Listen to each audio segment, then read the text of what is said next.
Good morning students. आज धोरण 9 में पाठ 8 गुलमर्ग की खिड़की से एक रात पाठ पर हम समझेंगे। उनके लेखक का नाम है मोहन राकेश। उन्होंने जो गुलमर्ग का प्रवास किया था उसमें उन्होंने जो अनुभव किया उनके बारे में उन्होंने प्रवास वृतांत लिखा है। तो यहाँ पर देखेंगे, गुलमर्ग में सपने फूल बनकर उगते हैं, हरियाली के आर पार लाल लाल छतों के ऊपर आकाश में आंखें मुग्ध होकर देखती रहती है और फूलों में नए नए रंग भर जाते हैं। वातावरण में नई नई कुंपलें फूट जाती है। जब सवेरा होता है तो सूर्य की किरणें बर्फ़ पर गिरती है और बर्फ़ पिघलने की वजह से बर्फ़ से ढके हुए पेड़ पौधे फूल सब दिखता है। तो उसकी वजह से पूरे गुलमर्ग में हरियाली छा जाती है और रंग बिरंगी पेड़ पौधे फूल दिखने लगता है। उसकी वजह से एक प्राकृतिक सौंदर्य का दृश्य हमारे सामने, उनके लेखक के सामने आता है। हर क्षण एक नए अनुभव, नए रोमांच की सृष्टि होती है। जैसे जैसे बर्फ़ पिघलती है वैसे रंग बिरंगी दृश्य लेखक के सामने आते हैं। बादलों के पोटिका मीन्स बरामदा, आंगन के नीचे लोग बाहें फैलाए घास पर बैठे। क्या आंगन में सब लोग बैठ जाते हैं घास पर और आकाश की तरफ हाथ रख कर बैठे हैं। दूर दूर तक सोनालियों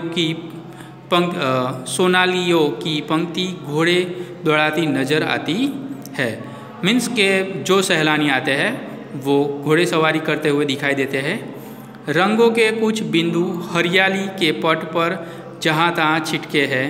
सहसा प्रकाश से नई नन्ही पारदर्शक बूंदें पड़ने लगती है। जैसे जैसे गर्म सूर्य की किरणें आती है वैसे वैसे बर्फ़ पिघलती है और धीरे धीरे वो पिघल कर गिर जाती है। रंगीन बूंदों का पूरा विस्तार एक बार सिहर जाता है और अपने को समेटने लगता है। जैसे ही शाम होने लगती है वैसे ही फिर से बारिश होने लगती है बर्फ़ की, और जो हरियाली है वो धीरे धीरे बर्फ़ के नीचे छिप जाती है। हरियाली का सपना कुहासे के फूल में बदल जाता है। मतलब जो हरियाली सुबह में दिखती थी वो बर्फ़ की वजह से फिर से ढक जाती है। जैसे सुबह में फूल खिलते हैं और शाम में वो फिर से कलियाँ बन जाती है, वैसे ही वो सौंदर्य दृश्य बर्फ़ के नीचे, धुएं के नीचे, कोहरे के नीचे दब जाता है। मैदान सुरमई आभा ओढ़ लेता है। मतलब मैदान है उस पर ओस आ जाता है।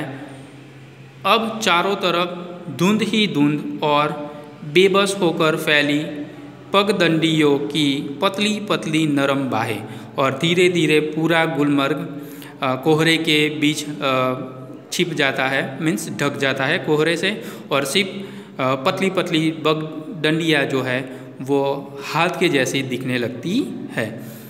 कोहरे की वजह से वो दूर तक कोई भी आदमी देख नहीं सकता, इसलिए यह कहा है। जब तक बादल बरसेगा बाहें फैली रहेगी, ऐसी ही कोमल, विस्तृत और निढाल। लेखक जब जब बारिश गिरेगी तब तक वो हाथ फैलाए खड़े रहने को कहते हैं।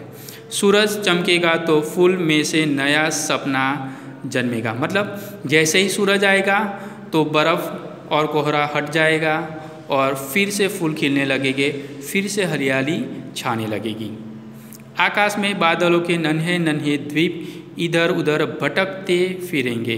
जैसे सूरज आएगा कोहरा हट जाएगा और उसकी वजह से जो आसमान में बादल है वो छोटे छोटे टुकड़ों में दिखेगा।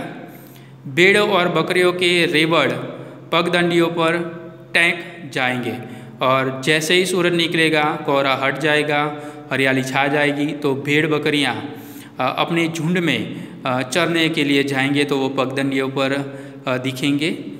दिन तब रात की प्रतीक्षा करता सा प्रतीक होगा, और वहाँ उनको लगता है कि दिन है वो रात होने की प्रतीक्षा कर रहा है।